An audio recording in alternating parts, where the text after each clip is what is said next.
Sorry?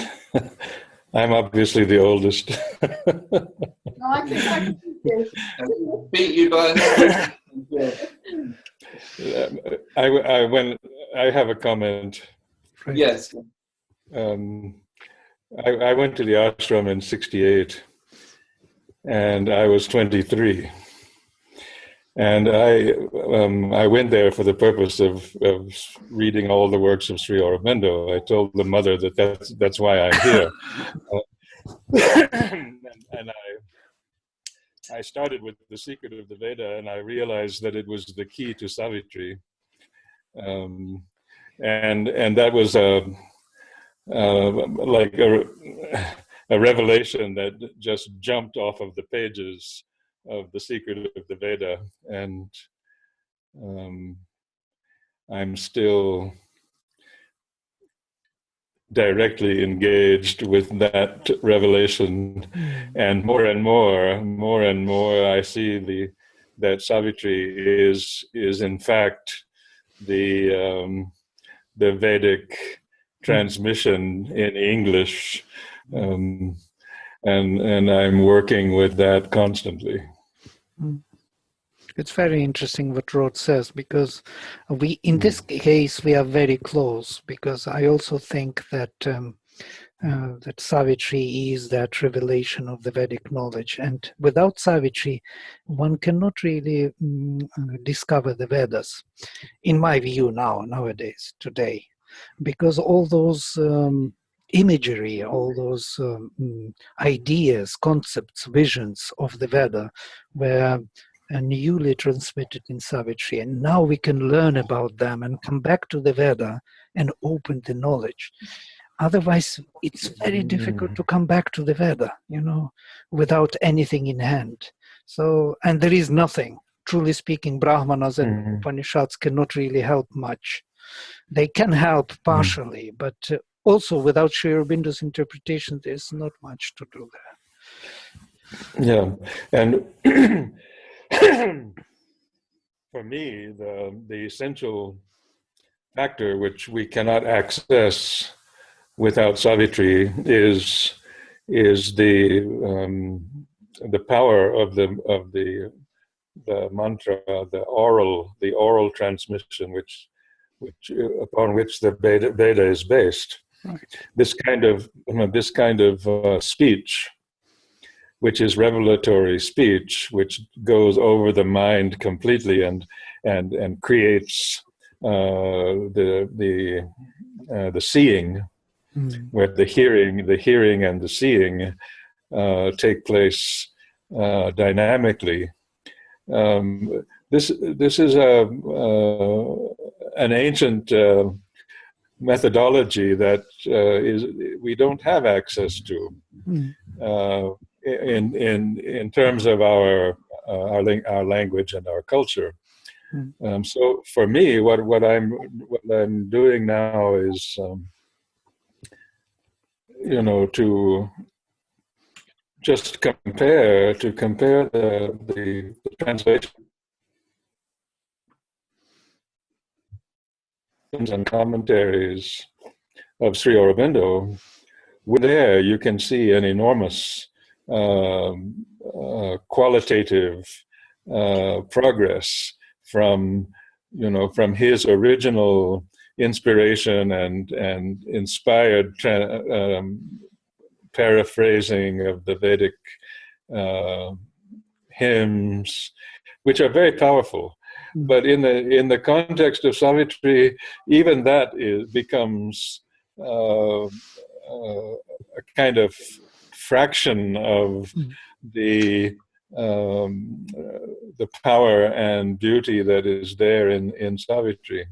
So to compare the two is very informative, as you say, the ideas and the images, but also the language itself and what it's conveying on the level of Shruti and mantra is something extraordinary.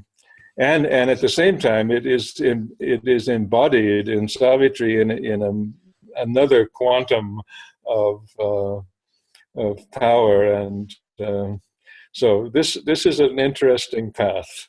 Mhm.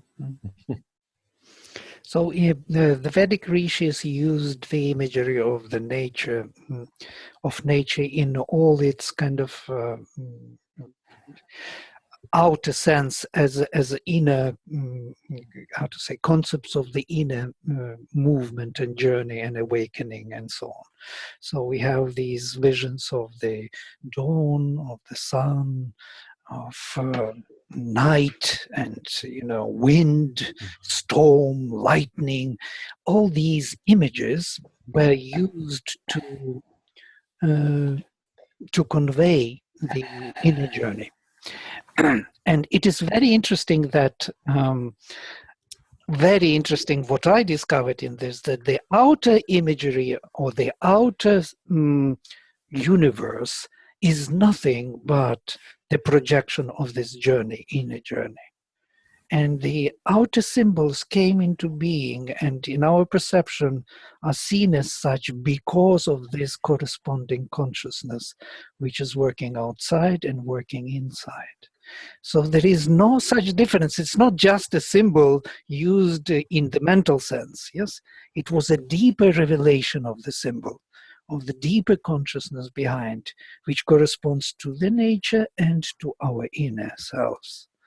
And these symbols are not only symbols. They are the manifestations of this journey. So in that sense, Sri Aurobindo was looking for this language. He himself says about this, that he didn't have a truly speaking language to explain his own experiences. Neither Upanishads nor Gita could give him this language. So then he later he found it in the Veda. And that is the ground psychology of universals with the imagery of nature, which can be used. And that's what he is doing in Savitri. He's using these imagery. And in that sense, it's really a unique thing. Well, you can't know this without knowing nature. Right. You call it, like we were saying the other day about supramental, the way you described it was very much the way I described divine nature. And nature is divine because it uses the biology and chemistry and physics of the world, but it can go beyond. Right. There is a higher nature also. Yes, right. Yeah. Right. Very nice. It's the force that includes, and that's why Sri Aurobindo even said that if we stop going in the correct direction, we stop and we become too dense, as I sort of call it, then there can be a spiritual intervention. There can be an intervention where we will be flooded with either, with something which will make the change. Yes, for everyone. So, Vladimir, are you going to go forward with your presentation this morning? Right. I thought that the introduction would be very useful, not just to speak, that we are strangers here, that we have to have some contact first. And I think it was good that we did it. I can go ahead with a part of introduction to the faculties, if you like. I can project it and see whether it is, how far we can go with this, at least partially, maybe not totally. One second. Right, yeah, it is here.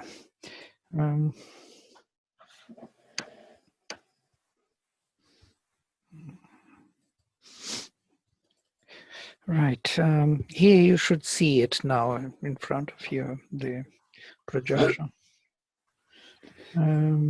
So we stopped somewhere here in the middle.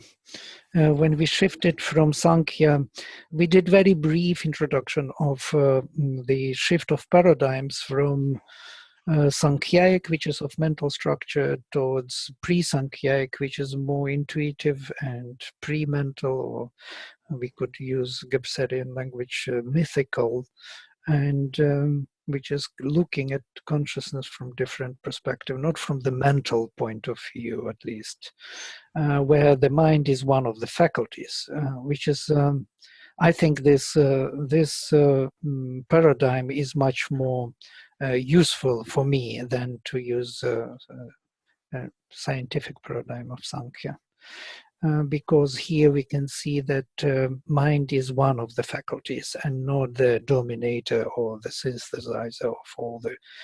And I also posted some thoughts today I got about the mind and how we treat the mind. We think that the mind is the one who gives us comprehension. So to say, we don't see with the eye because the mind was not there, as we say, yes? My mind was elsewhere. So when you were talking and explaining to me, I was thinking something else. That's why I didn't attend to what you were saying, and I don't remember, I don't understand what you said. Or I look at the nature and I don't see anything because I'm looking inside into my imagery, inside the mind, to hold some other image. And then we, on this basis, we make a conclusion that mind comprehends what we see or hear and so on. But I think it's a very hasty conclusion because mind does not comprehend anything. It's just, according to this discovery, what I made on the faculties, mind is only holding the image of things and identifying ourselves with that image, holding it. The same happens when our mind is elsewhere, when we think about something else and listen to someone else, that we cannot attend with our faculties to this imagery because we are preoccupied with other image. We are holding other image in the mind. So it's kind of interesting that other faculties cannot do their work and kind of comprehend what it is because they are preoccupied with the other image. So that's how we hastily proclaimed that mind is comprehending, though mind is only apprehending. It is holding. It is cognizing, but not recognizing. For recognition, the other faculties have to be engaged to know the meaning of it, connection to all other selves, all the other faculties and functions of the vast self. Which is maybe not even visible or understood. Yeah. Yes, Rod. I just had one small question from last time. I haven't seen in anywhere before this deity that you have put with Shrotram, Disha. What does it represent? Disha is directions. There are 8, or sometimes they say there are 10 directions. Yeah. There are 4 and 4 in between and up and down, 10. Mm-hmm. And this is the space. Yeah? Right. So it's not actually a deity. No, it is a space itself. We don't have word for space. Akasha later we have in Sankhya. But before Akasha, before we didn't have that word. Brahmanas are using Dishaha, the directions, the space. Okay. So hearing and space are somehow connected. Yes, what we hear is not coming from a direct evidence. Yes. But it's a little confusing because we have the Vedic deities on the other points. These are the words are used in Upanishads. Yes, right. Yeah, right. Okay. Yeah, it is not Vedic. It is post-Vedic already. Yes, sorry. Okay, and in your text, you also haven't defined that term. Dishaha, yeah. Okay, sorry. No, you haven't. Okay. Well, in Aitareya, it is clearly defined that what is Dishaha. Tasya karnau nirabhidyetam. His ears broke forth. From ears, Shrotram, and from Shrotram, space was born. So space is the result of hearing. And it makes perfectly good sense. I was just missing the explanation. right. Okay, so here these faculties of consciousness, which are, we were saying that they are 6 of them, which are mentioned in Taittiriya Upanishad, and in Bhrigu's exploration of consciousness. He comes to his father Varuna and he tells him that Brahman is Annam, Pranam, Chakshuh, Shrotram, Mano, Vajam. All these 6 faculties. And that is kind of interesting because in another text, in Chandogya and Kaushitaki, we can find that Brahma Chatushpad is presented. And Brahma Chatushpad will be these faculties, Manas and Vak, and Chakshuh and Shrotra. And the Brahman on 4 legs, the spirit on 4 legs. On 4 foundations or 4 pillars, if you like. You can see them on the side, yeah? Manas is mind, Chakshuh is vision, Shrotram is hearing, and Vak is speech. So on one side we have the word and the hearing, and on another is mind and vision. Yes. And it's kind of interesting that the word is related to the hearing because it's an active kind of faculty of hearing. It's kind of an expression or the vibration of that, if you like, space or consciousness. And hearing is more perceptive. It is the same faculty, but perceptive. So we have active and perceptive on one side, and on the other side, seeing is more perceptive, and thinking is more active. So if we could imagine that we have to actively see, so to see actively, not perceptively, that would be thinking, thought. It's kind of interesting to think about thought as an action of seeing. When we actively see, we think. Thinking will be more as holding the image of thing, holding onto our kind of to identify with ourselves and to and that is the active seeing. Yeah? So interesting to think. No, we never think about thought as a holding. We think about thought as a process, as a logic. But truly speaking, it's not so. Logic is the result of the work of other faculties also, of the word and hearing and so on.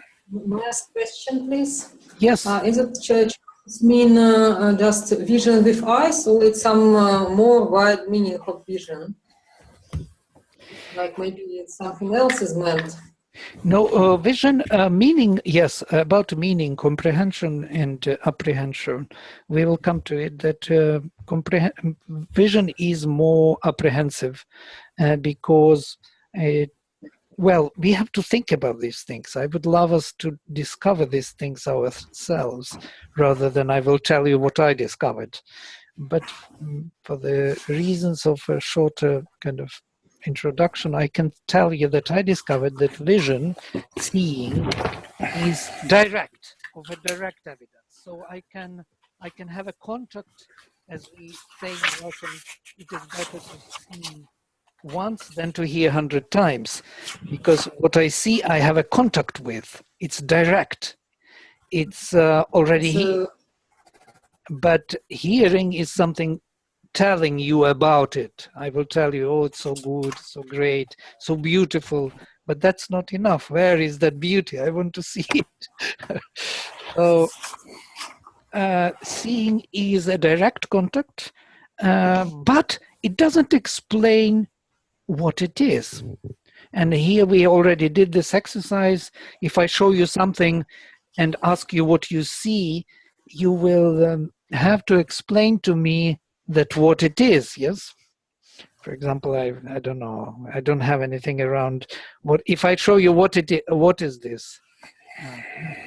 What would you say about a mouse? A mouse. How do you know that it is a mouse? I just saw it. No, you didn't see the mouse. You saw something shining, something. You Yeah, didn't. I saw a white spot, and Right. then I interpreted it as a mouse. Yeah. How did you come to that knowledge that it is a mouse? By what? By what faculty? Not by seeing. Hmm. You So came. that's why I was asking. Yeah. Right. You came to know about it through the word. The word made sense to you that what you saw, you matched comprehension with apprehension, and then you know that it is a mouse. Because you don't see that it is a mouse, it doesn't do any mousy thing, it doesn't click, it doesn't work, you just see the thing. But the whole the spectrum of activities of this thing are going beyond seeing and has to be known by other means of hearing, knowing about it. And that's kind of interesting that hearing adds to seeing the comprehensive faculty, that how this thing, this self, relates to other selves. So they work together, Shrotra and Chaxus. Yeah. Yes, they are this constant dvandva, hearing and seeing, the apprehensive perception and comprehensive. I would not say perception. It's interesting. Comprehensive conception also would not say, but it's closer to conception, because perception is never totally comprehensive. There's something about it. I would like to discover this, to think about it with Rod maybe. Today I thought it for the first time, that can't be that comprehension is only perceptive. It should be something of the conceptualizing there. So hearing and word are connected to the concepts rather than to the immediate perceptions. Yeah, in music it is not like this. Yeah, please. Because there all things meet, at once. So you cannot do, like we were talking about these directions. So everything is based on directions, on the holding of your bow. So you hold it with your seeing. For example, if you hold this where you hold the bow, it will be exactly parallel to the strings. So you hold it parallel to the strings already, and this is already a concept, no? But that you will hear it after, and that you can hear that it will reveal itself as that. So you have it also in the ears. Yeah, so you have it also in your speech, because you are speaking about it. By moving it in this way, even this concept, it will reveal itself as that. You know what you made me think with your presentation, just now what you said, is that in the music there can be a very interesting reverse of these things, where the faculty of hearing becomes apprehensive in a way, apprehensive in the sense that it represents the form of the thing, and behind it there is a deeper kind of perception of reality of the self, which is represented through this kind of it's a new thought. I never thought of it like this. Yes, Rod. In the study that I've been doing this year on Western philosophy regarding consciousness, it begins with Hume in 1750. But he is totally preoccupied with seeing and thinking, with the image. And this empirical approach to knowledge, which is based upon seeing and thinking, it totally dominates the scientific world today. But as that type of, that exploration developed in time, when it comes to Hegel, in 100 years later, Hegel is focusing on the concept, and not at all on the percept. And what Hegel is discovering is that this is a grasping of the thing itself. This hearing of the word or of the music is not just a perception. It is actually it is the thing. You're hearing what is there, and so then the conceptual, the idea of conception, which Hegel develops, is that the concept is really the consciousness of the thing itself. And he moves beyond subjectivity and epistemology in the direction of ontology and the existence of things. And for him, consciousness becomes then the existence of things and not just our perception of things. So this was a major step which corresponds to actually this movement from the left side to the right side of the paradigm. Wonderful. This is really a good vision of Hegel as he moved into this comprehensive kind of recognition of, there is a difference between cognition and recognition. So this recognition is that this concept, you touch the thing in itself and not just, having some perception or some touch with the self, which you do not know what it is. You're not only presenting the selves, but you already know them, understand them in yourself, and that is the hearing. And in that sense, of course, it's in music, it is something very interesting what you were saying, that music is not like that, because music operates by the hearing differently. And here we have to think what it is. It would be a very interesting exploration of what music could be. Maybe it is also representing the thing, the consciousness in ourselves, because we can live it. It is the vibration which goes straight into our vibration, and we can have an experience of it. We don't have this kind of apprehensive kind of cut, where we are and that is that self. And between these two, we have to make a connection. Connection is made automatically in music. It's there living in us. In that sense, music, of course, differs from other means of knowing. Similar to poetry. Right. The same thing happens in mantric poetry. It becomes an immediate grasp of what is being heard. You don't have to mediate it by concepts. Yeah, the thing is that in music, by hearing, you direct the speed. By seeing, you direct directions, you hold directions. But by hearing, you direct rhythm and you direct the speed of the movement. Beautiful. Time. The factor of time. Right. Yes, but it is the movement in regard to the perception of the other senses. Yeah. There is a perception of the sense of taste. We were just speaking about it, and this one, you just if you take anything and you start tasting it, then you need a certain time. Before that, if you gulp it down, you don't understand what it is. After that, it becomes annoying. So you can make out that this guy who was eating it was not tasting it properly. Now this one becomes an expression. So when somebody is playing music, you can actually see how does he taste this music, no?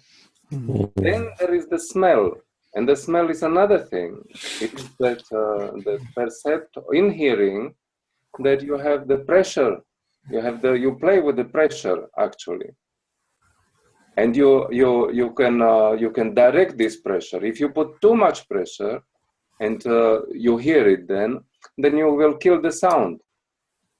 If you put too little pressure, then the sound will become ephemeral.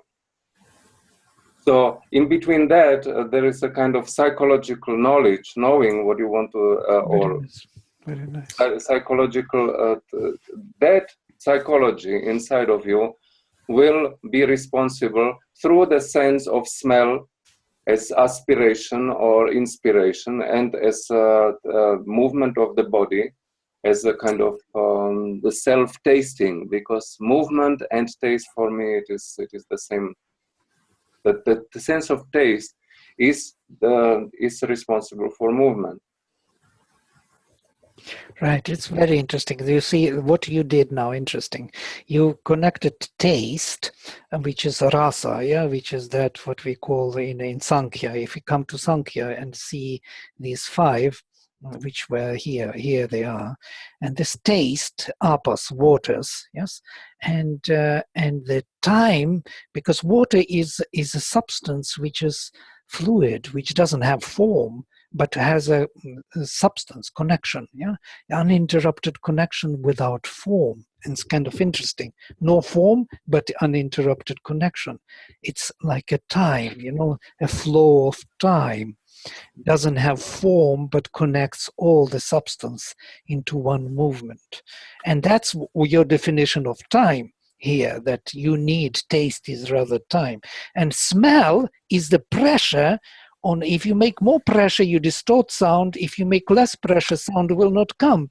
And this is exactly what smell is, because smell are the particles, which are kind of coming out of pressure of one physical object on another. We need a physical world for smell, because these particles will travel and come to our receptacles, and then we know, that is the physical being there. So basically, the pressure what you are describing as smell is also very interesting. You need a form. For smell, you need a form and pressure of form upon form, but not for the taste. It's a kind of interesting. It's something really amazing what you just described. And time, of course, time is also a big issue here for the hearing. Yeah. But the fantastic thing is, Sri Aurobindo describes it then in the Kena Upanishad, and that all this is also on a mental level and on the level of the soul level. These are the same things, psychological level. So then you can understand how the psychology and the mental kind of conceptions, how they translate then into these categories. Of course, these indriyas which are here, they are representing consciousness. Only we are looking at from the Sankhyaik point of view now as dependent on manas, but truly speaking, they are pervasive of our being. They are present on all the levels of our being, from the highest to the lowest. As Sri Aurobindo says, indriyas are infinite. They are pervading the whole universe.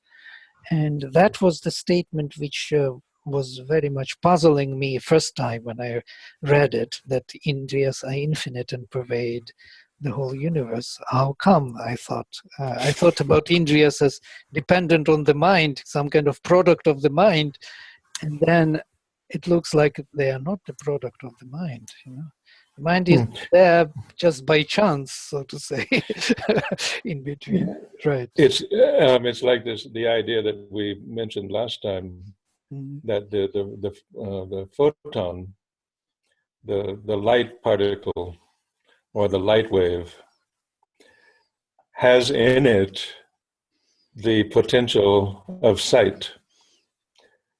All forms of matter contain potentially the consciousness of those forms. Right. So from the bottom up, consciousness is evolving from the particle to the process to the form, to the life world and the mind and so on. These are not different things. They're one entity that has these different aspects or modes. Right. It can't be different thing, of course, because how this photon would come into existence, and if there is no need for sight behind it. So to say, why should it be there? Because what? Because of by chance it happened to be there, and then we developed our sight to see it. Just very kind of strange idea. Yes, of course.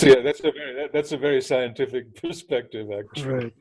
Right. That the first was light, and then we developed the eye to see it. Right. But Upanishads think differently. The first was the sight, the need to see, and then light came into being, and that's something reverse.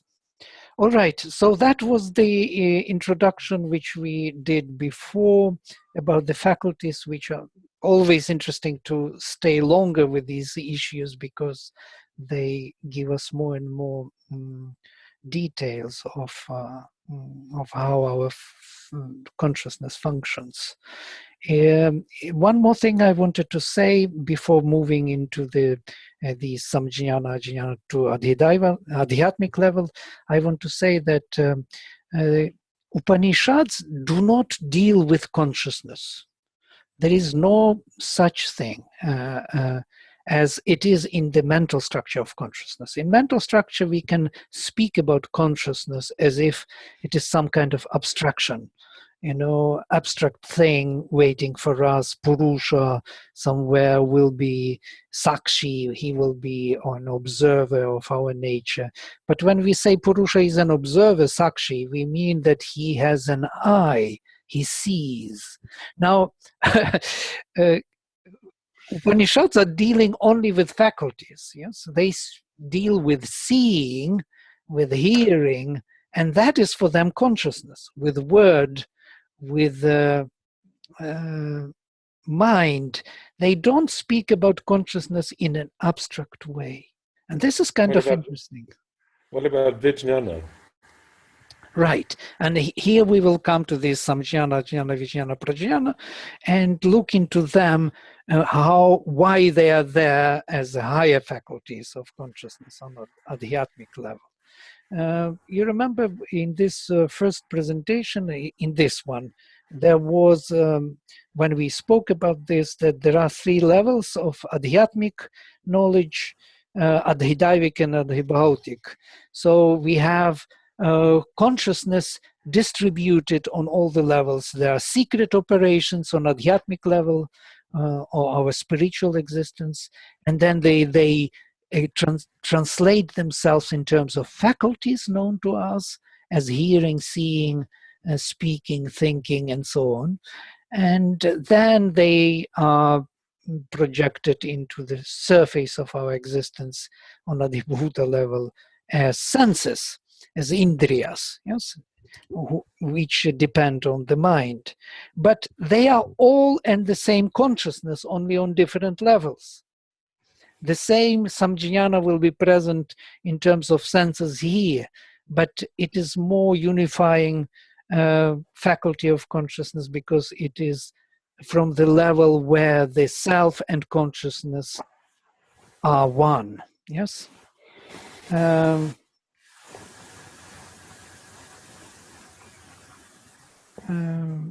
So here, this presentation of the faculties, I want to come to them on the higher level. So we move from Adhidaivic level to the Adhyatmic level, where consciousness can be studied from the point of view of 2 different dimensions, if you like, as the verities, the psychic being, and the faculties as secret operations of consciousness. So we will take first half of these operations today. At least we mentioned few of them.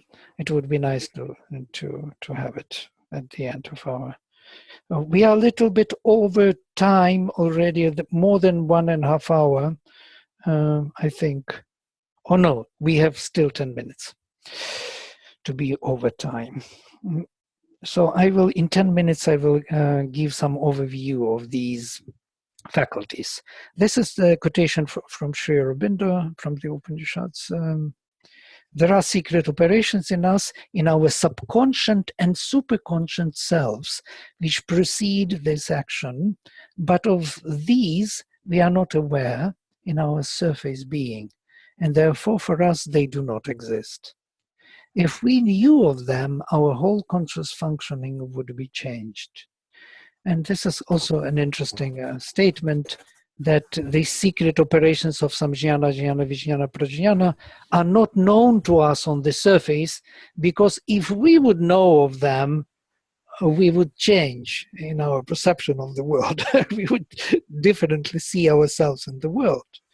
And that's why it is not permitted, as if, for us to know this, to see it, because then we would be very different and the world would be different. But it has to be the same.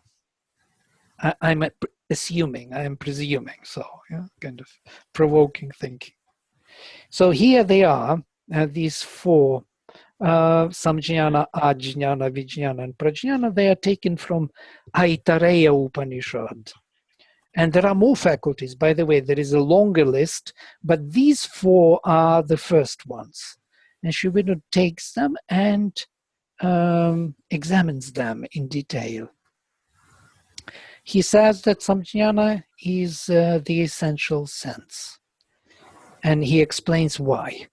Everything begins with vibration, and it is his quotation, or movement. The original kshobha, or disturbance. If there is no movement of the conscious being, it can only know its own pure static existence. It's quite clear. If there is no kshobha, if there is no disturbance in consciousness, no vibration, then it cannot know itself it cannot know other than that being which is there. There's awareness, Right. not consciousness. It is consciousness of the being in a static and pure, transcendental, everlasting, immortal existence. There is no manifestation of it. It knows itself as such. It's a pure mirror which is not disturbed by any ripples. He can see himself totally as he is, know himself as he is, so to say, without knowing anything else. Without vibration or movement of being in consciousness, there can be no act of knowledge. So suppose there is no ripple on this surface of mirror. So how can he know anything in particular in himself? He can't. He will be just himself, yeah, as one. But if there is a movement, yes, there will be a knowledge. So without vibration of movement of being of consciousness, there can be no act of knowledge, and therefore sense. Without vibration or movement of being in force, there can be no object of sense. It's also a very beautiful statement. If this consciousness does not move in force, in its power, there will be no object created out of this being to know. So it will not ripple the being in a way that it will form itself in a particular formation to know it as such. So movement of conscious being as knowledge, becoming sensible of itself as movement of force. In other words, the knowledge separating itself from its own working to watch that and to take it into itself again by feeling. And this is the basis of universal samjnana. This is true both for internal and external operations. And in this sense, what I was telling today about the Veda that the Veda took this movement of universal consciousness and saw that all the expressions in nature are nothing but the figures of this movement of consciousness which we have inside ourselves, and matched nature with our inner journey, was the result. This is the knowledge of this Samjnana. And this is a beautiful thing, what Sri Aurobindo says in this one sentence. Movement of conscious being as knowledgeable, as knowledge becoming sensible of itself as movement of force. In other words, the knowledge separating itself from its own working, to watch that thing, that movement of force, and to take it into itself again, into its own perception again, by feeling, to feel it as if it is not created by it, as if it is created by somebody else. So to say, to have a fresh perception of the thing, to discover it again. And this is the basis of universal Samjnana, of essential sense. Actually, this is the basis of consciousness. Yeah? Consciousness works like this. It separates from its workings to take it back into itself and to know it again. So if consciousness is not separated, then it is still consciousness, but it is on another level with no disturbance. Yes, Lord. No, I just I wanted to point out something amazing, that this is exactly Hegel's description of consciousness. Right. It's amazing, really, that this this phenomenologist in 1850 has actually discovered exactly this Samjnana as consciousness. It's his definition. Right. And it can't be otherwise. What else could be consciousness? Yeah? And what it says also, that the object created by consciousness, the object of sense, is already charged with this consciousness, and that's why it can be known again. Otherwise, how it could be known if there is no consciousness in it in the first place, which created it? How could we know anything then if there was no consciousness before there, that we take it back into our consciousness? No? This is really amazing definition. Right. So Sri Aurobindo describes it in this example, which is also very beautiful. I become anger by a vibration of conscious force acting as nervous emotion, and I feel the anger that I have become by another movement of conscious force acting as a light of knowledge. So from one side, I feel that I'm angry by force, by consciousness which is expressed as force, and by other, I know that I am angry by some other element of that consciousness which knows it as such. I am conscious of my body because I have become the body. That the same force of conscious being which has made this form of itself, this presentation of its workings, knows it in that form, in that presentation. I can know nothing except what I myself am. If I know others, it is because they are also myself, because myself has assumed these apparently alien presentations as well as that which is nearest to my own mental center, the image of things. Yes? All sensation, all action of sense is thus the same in essence, whether external or internal, physical or psychical. Again, Sri Aurobindo says the same thing, that it is the same movement of consciousness, whether it is in nature or it is within ourselves. It's beautiful. It's actually knowledge by identity. Yes? Without identifying ourselves with the object of sense, we cannot know it.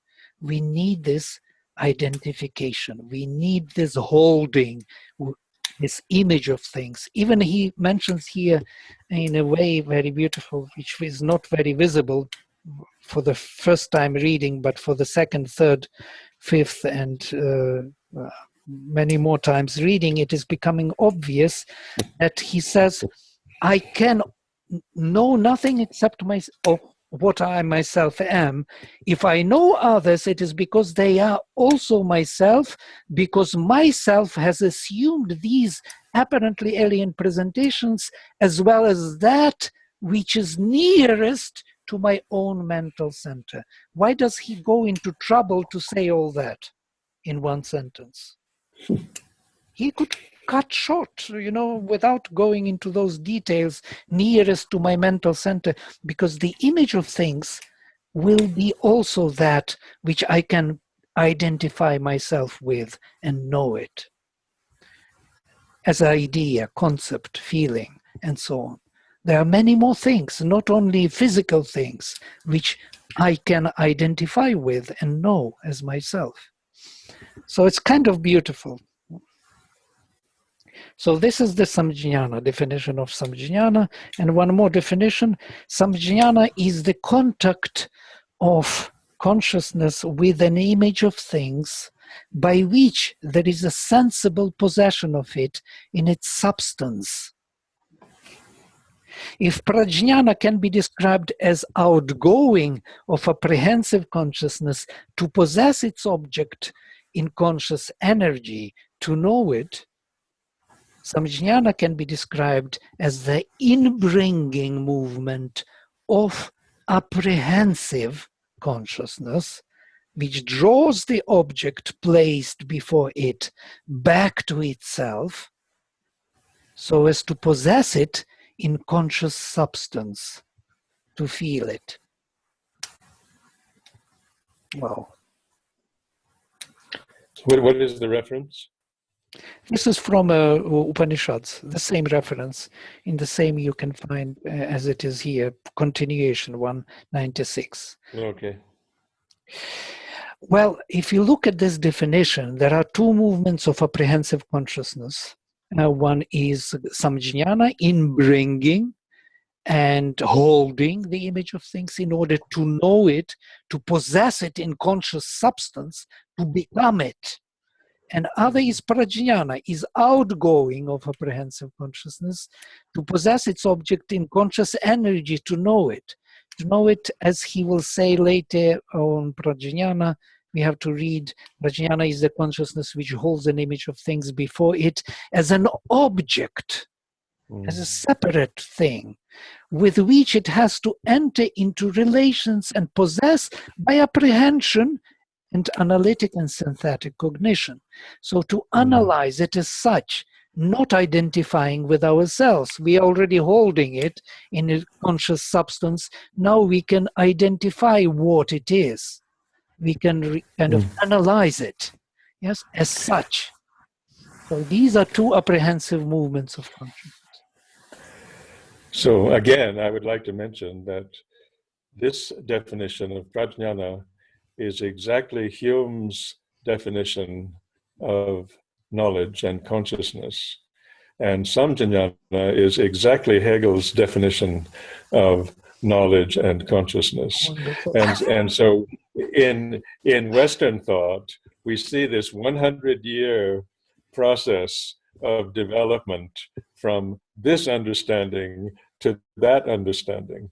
And I think that, that's a phenomenon that's interesting. And I'm also noticing right now that when I read these words, which I have read many times, I'm looking at an object, and I have a kind of vague idea that there's a connection between this definition and the one of Hume and that other definition with Hegel. But when I hear it, I make a complete identification with those two ways of understanding that actually were manifesting in those individuals.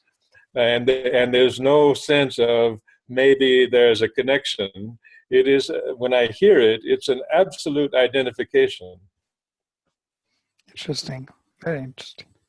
So the Hegel was the seer, and Hume was, Hume was the seer, and Hegel was the thinker, and this would be our definition in our paradigm of knowledge. Interesting. But yeah. Just want to ask, do you think of particular books which we have been finding these passages, or just in general? What do you mean, books? No, on of Hume and Hegel. All right. Well, the whole. I think the whole creation of these two great thinkers. Yes, right. No, I'm comparing two books. One is the Phenomenology of Spirit. That's Hegel, and the other is the Hume's book is called The Nature of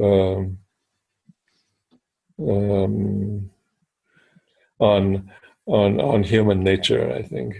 It's all about perception, whereas Hegel's book is all about thinking. Right. It's kind of interesting, right? But according to Sri Aurobindo, these are the simultaneous faculties of our consciousness. One cannot be without the other. You cannot exercise prajnana without samjnana being established, or vijnana already being there exercised, and ajnana being there part of it. Can't be. So these four will be simultaneously acting, but there will be differences, or kind of different movements of this one consciousness. So if we take the two more faculties, comprehensive ones, yes, somebody was saying something. I think we are over time. I am not sure. I have to ask about time. Is it okay that I finish with Vijnana and Ajnana and we will discuss later this, or how are you with your time? It's just I must do it because I'm over time. It's no problem. No problem for you. No? Okay. What would be good it is the next time to take it up again, to have a discussion.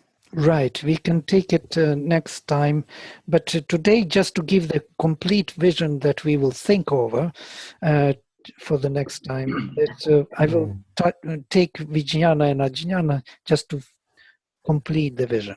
Vijnana is the original comprehensive consciousness, no more apprehensive.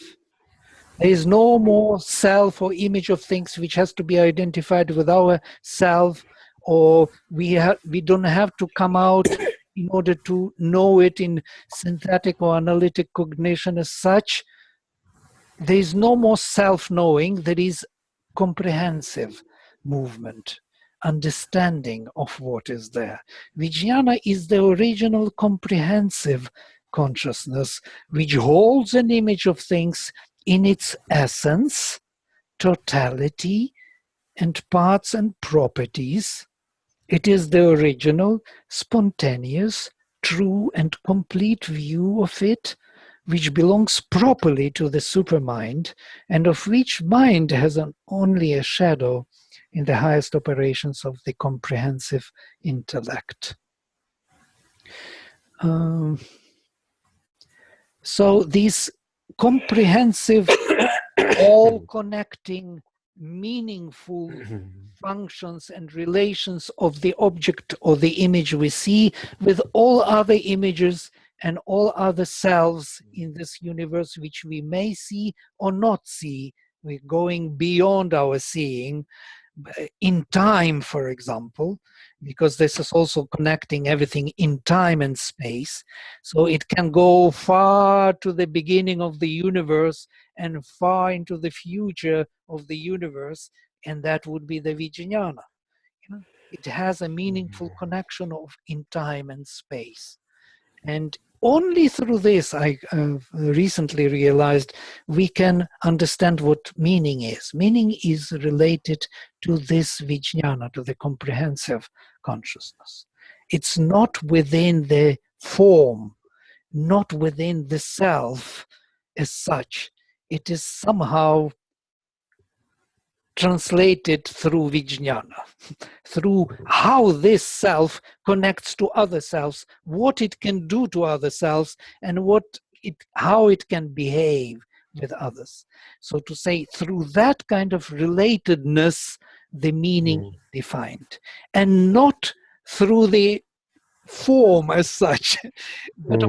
But of course, form as such is already created in the meaningful fashion to relate to all other forms. And that's where we are not distinguishing the form and the comprehension of the form. Right. Actually, Heidegger made a made a step in this direction beyond Hegel. Yeah, please go ahead. I said Heidegger actually made this step beyond Hegel towards the relational field as the whole. Interesting. So you bring now Heidegger to Vijnana level one more. We had Hume, yes, for Vijnana. Yeah. Now we have Hegel for Samjnana and Vijnana. Yes. Heidegger. Yes, that's right. It's actually like that. It's a developmental arc. Beautiful. Really very interesting. It makes sense. I kind of sense, I can understand what you mean. So the development or the need of one more faculty was there, so to say. It had to be brought into, into the study. We are missing one. And one we are missing, the last one. And the last one is Ajnana, is the operation by which consciousness dwells on an image of things, so as to govern and possess it in power. And that is what logos, will, command, the word. And it is also a comprehensive faculty. It's kind of interesting. It is expressing the meaning of oneself in terms of certain action upon the world.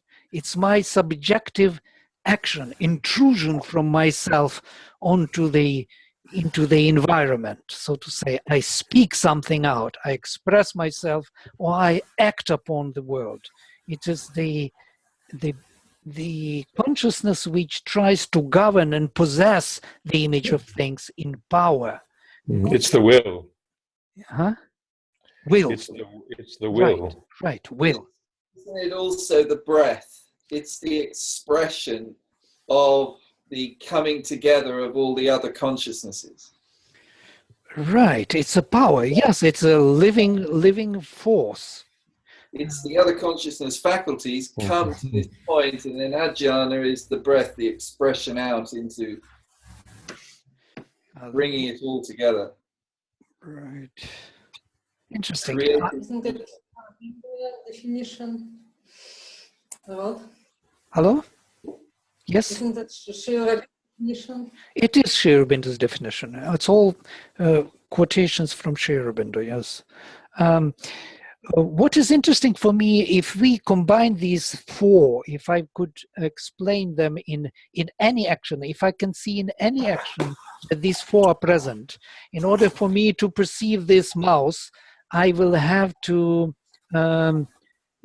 first of all hold it in my consciousness, tight to myself, and feel that it is present, it is real, it has a contact with me, it is part of myself. Then I have to see it as such, so to say, what it has, what kind of parts, and how it shines here, and how there is a click there is a light on another side. So it's not a one thing. There are many things within this thing which I have to see in order to know the subject, the object, the image.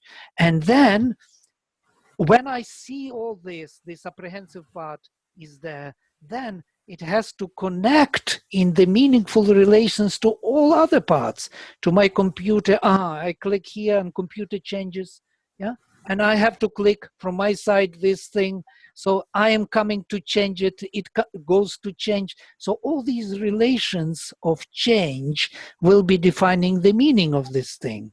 This will be the comprehension of it. And then there is one more of it, a part of it which is important. I can do something with it. I can violate it. I can throw it on the floor. I can click on it. I can stop clicking on it. So this is ajnana. I can express myself through this object. And all four are necessary and all four are simultaneous. Yeah, it's all happening at the same time, as you say. But part of what I've said, like you say, you start with Samjnana, but then I would say you then need to create a space for which the mouse can exist. Then you can have prajnana to go and objectively become part of it. Right. But firstly, just as you said in the first instance of consciousness, the first instance of consciousness is the sajjana of bringing and knowing oneself. I know who I am. Right. I know I exist. I know that this is part of me. Then I can hold it, and now I can begin to know it. And there is always a delay between apprehension and comprehension. Did you notice it? There is considerable delay. So you're breaking up. Yeah, we have to concentrate on the image of things in order to know it. And the knowledge of it, the understanding, follows. It is never receding, so to say. It follows. It's kind of interesting. It takes time to understand. And also these texts we are reading for so long, and it takes time to really understand what Sri Aurobindo meant, or what Vedas wanted to say. So the comprehension follows with delay. So what would you like to say about this, Ajnana? Is there something for Ajnana in your philosophical art? One funny thing is that when I was covering this progression in the lecture in Oroville recently, I was using as an example the video camera on the tripod. You know, because when Heidegger moves into the relational field, you know, then we understand how we know that that camera on the tripod is actually what it is, and then we can use it for the purpose for which it is meant. And so, without each of these movements of consciousness, we wouldn't be able to focus on the implementation or actualization of the meaning of the thing. We don't stop at the beginning and analyze why it is on three legs. We see that, but we also know the thing as a whole, and we use it for its purpose. Right. There is a very also interesting introduction to the meaning by Bhartrihari in his Spota theory. He says that we know things in the world because they all are known to one consciousness in the world. Yeah? We may come to know them and discover them because there is Brahman consciousness behind, which allows us even to communicate. We would not be able to communicate in a meaningful fashion if these, how to say, implications of one consciousness would not be perceived or, how to say, cognized by us. It is inherent within our consciousness. And when we say something like tripod, we don't need to think about three legs, why three, not four or two. We immediately know it. And this knowledge is going far beyond this tripod. This was so when Heidegger comes to this point, he's referring to Plato and Aristotle, to the Greek tradition. But in the Greek tradition, this understanding of logos is that everything that exists for something. And when we have knowledge of that for which things exist, we spontaneously grasp the purpose of things with our consciousness. Right. Yes. Nice, nice. Nice. Yes, definitely.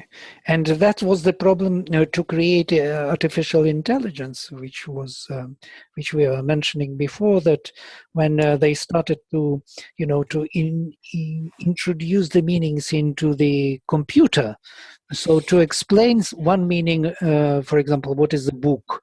We say the book is a thing. What is a thing? He asks immediately. Computer asks, what is the thing?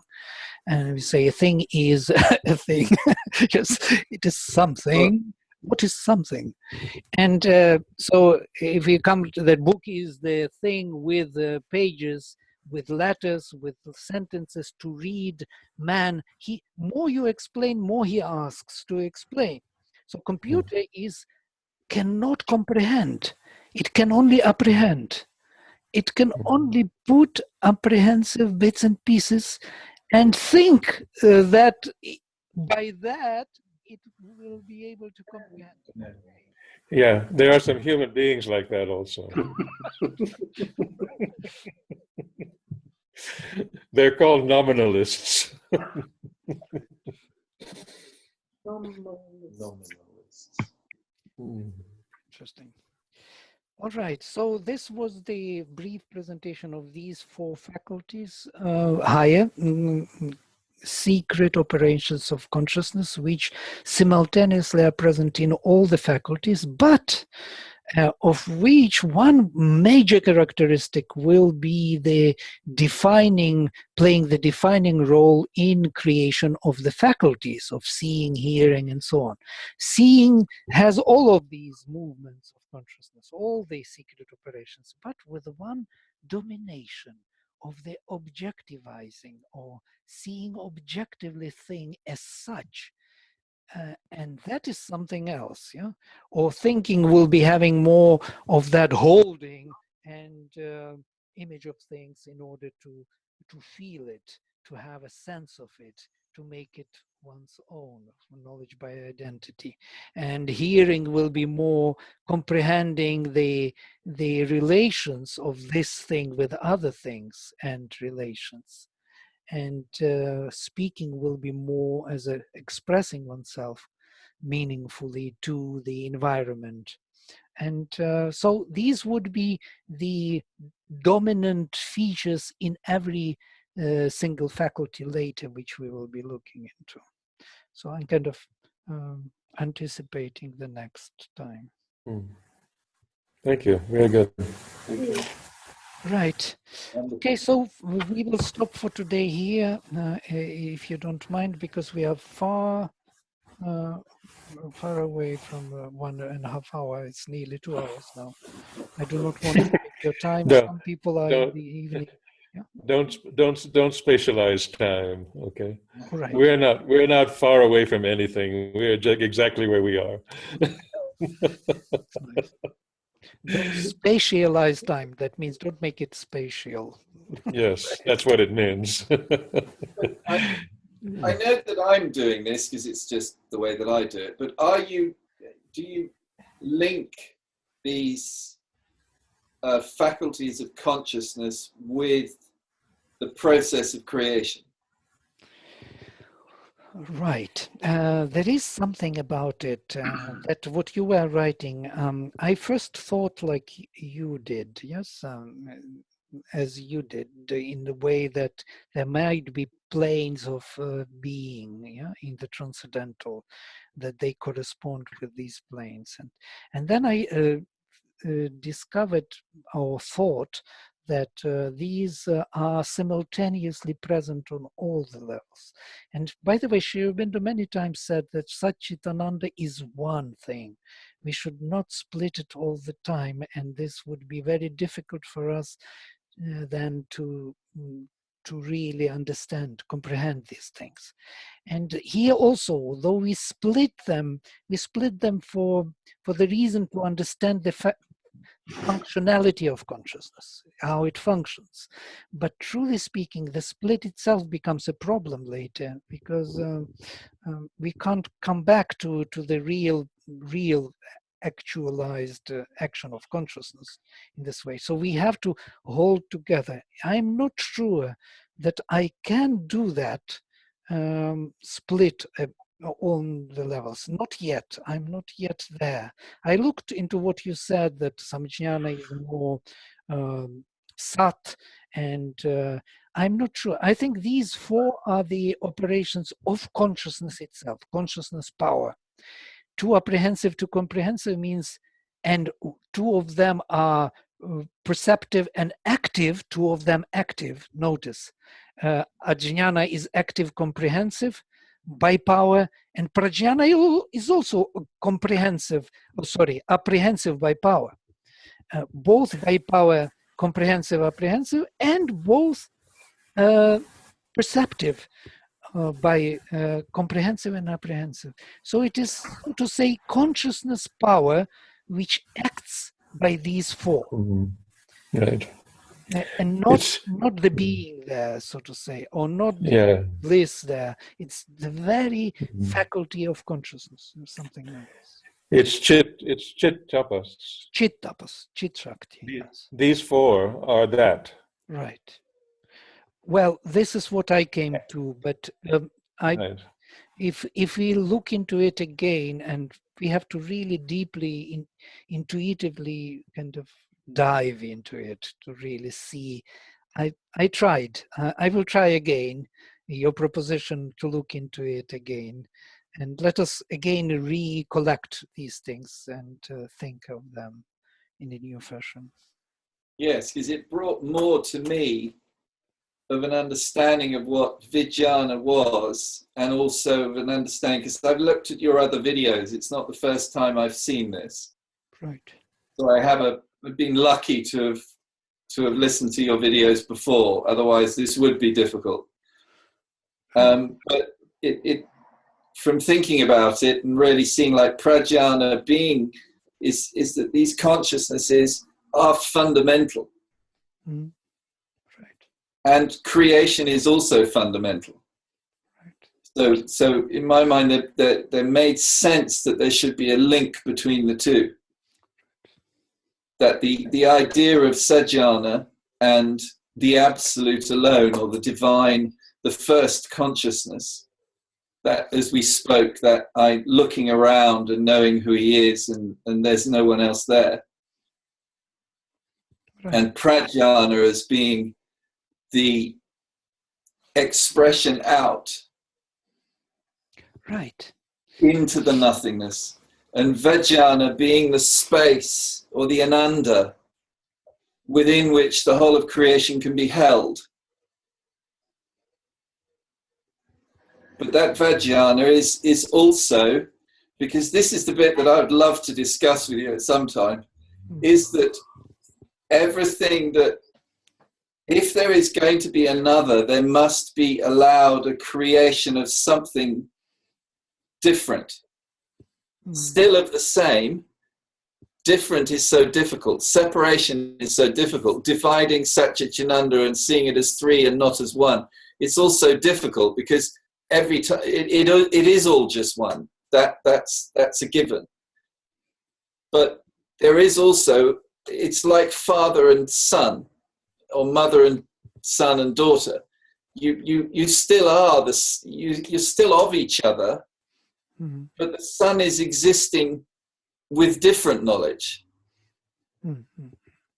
with a different other, in a sense. So in other words, the Satchitananda, the Ananda, like I said to you, the emergence is the light within. The light enters. Mm. And the Prajnana is the divine's ability to be able to know creation. Because the first thing, if you're going to have creation, if you're going to have these consciousness, which makes perfect sense to me, this consciousness. And that's what you say. Makes total sense. Then you've got to have, just last thing I say is you have to have a space where you can have a relationship with another. Right. There has to be that space that Right. exists Right. for that relationship to The happen. gap, the gap, so to say, The gap. separation. Right, right.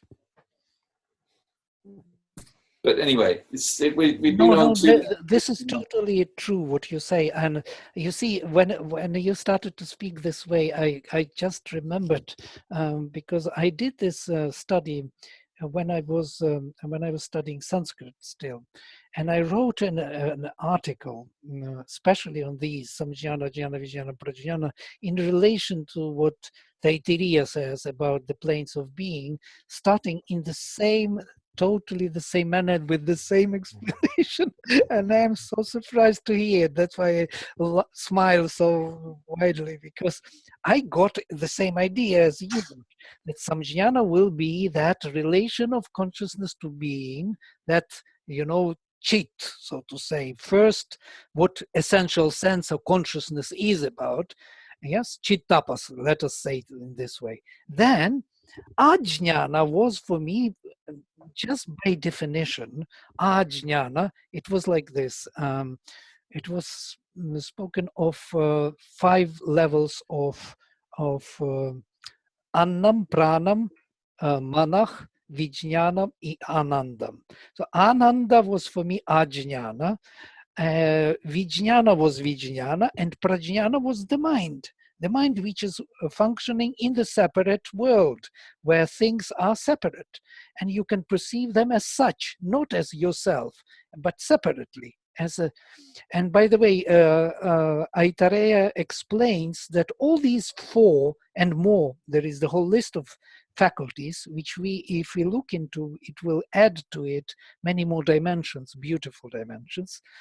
They are all necessary for one single reason, for prajnana. And this is something striking.